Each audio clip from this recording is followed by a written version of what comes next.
Buying or selling a home in Maryland? Let's decode the contract of sale. Hey everyone, I'm John Barzak, a realtor with Integrity Real Estate, and this is Maryland Real Estate with John, where we break down the home buying and home selling process step by step. In this new series, we're going to walk through the Maryland Realtors Residential Contract of Sale. This is the standard contract used in most residential real estate transactions across the state. In fact, tens of thousands of homes in Maryland are sold each year using this form. The version we're discussing is the October 2024 edition of the contract. If you're preparing to buy a home, this series will help you understand what you're agreeing to before you submit an offer. And if you're selling a home, it will help you understand what buyers are asking for when they present an offer. In this first video, we'll walk through Section 1 of the contract, General Contract Provisions. If you have the contract in front of you, you can follow along as we go paragraph by paragraph. Let's jump in. The first paragraph simply identifies the date the offer is written. This is important because many deadlines in the contract are calculated from the date the contract is accepted. So establishing when the offer was made helps keep the timeline clear. Paragraph 2 contains a phrase you'll see in many legal agreements: time is of the essence. What that means is that deadlines in the contract matter. Both the buyer and the seller agree not to delay actions that the contract requires. If one party fails to meet a required deadline, they may be considered in default of the contract. And if that happens, the other party may have the right to cancel the agreement or pursue other remedies. In short, this paragraph reinforces that the contract timeline must be taken seriously. Paragraph 3 identifies the seller of the property. Typically, the seller's name comes from the listing agent and should match public records or the ownership information in the MLS listing. It's important that the names are spelled correctly and that all owners of the property are included, since everyone who owns the property will usually need to sign the contract. Paragraph 4 lists the buyer's name. Buyers should make sure their name appears exactly the way they want it to appear on the deed at closing. Usually that means using the buyer's legal name, as it appears on a driver's license or other official identification. Again, spelling matters here, and accuracy is important because the contract will later be used as part of the closing process. Paragraph 5 identifies the property being purchased. The contract includes the street address, city, county, and zip code. If the property includes more than one parcel of land, the contract should also list the additional tax identification numbers so it's clear exactly what property is being transferred. Paragraph 6 describes the type of ownership interest being transferred. In most cases, the property is conveyed in fee simple, which means the buyer will own both the house and the land. However, in some areas, particularly older neighborhoods in Baltimore and nearby counties, the property may be subject to ground rent. In that situation, the homeowner owns the building but pays a regular fee to the ground leaseholder who owns the land. This paragraph identifies which situation applies. Paragraph 7 is where the buyer proposes the purchase price for the property. The buyer typically decides on the offer price with guidance from their real estate agent. From the seller's perspective, the purchase price is often the most visible part of the offer, but it's only one part of the overall contract terms. Paragraph 8 introduces one of the most important components of an offer, the earnest money deposit, or EMD. The EMD is essentially a good faith deposit that shows the buyer is serious about purchasing the property. If the seller accepts the offer, the deposit is typically placed in an escrow account held by a neutral third party, often the listing broker or the settlement company.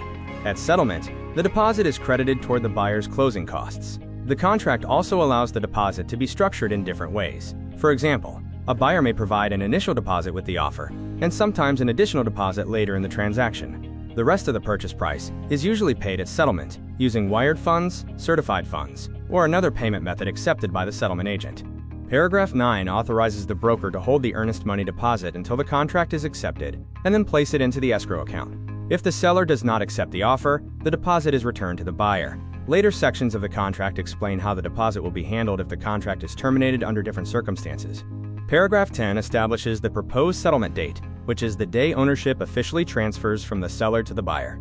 Settlement typically occurs 30 to 90 days after the contract is signed, depending on financing timelines, inspections, and the needs of the buyer and seller. One important detail is that the contract requires a specific calendar date, not a vague time frame like 60 days from acceptance. Choosing the right settlement date is important because it must allow enough time for financing, inspections, and closing preparation.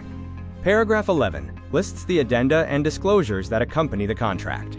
These are additional documents that provide more details about specific aspects of the transaction. For example, the contract may include financing addenda, inspection addenda, or disclosures about the property. In a later video in this series, we'll talk about the most common addenda and how they affect an offer.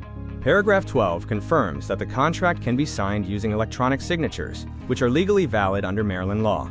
In today's real estate transactions, most contracts are signed electronically using secure digital signature platforms. Paragraph 13 states that the written contract represents the entire agreement between the buyer and seller. In other words, if something is important to the transaction, it should be included in the contract in writing.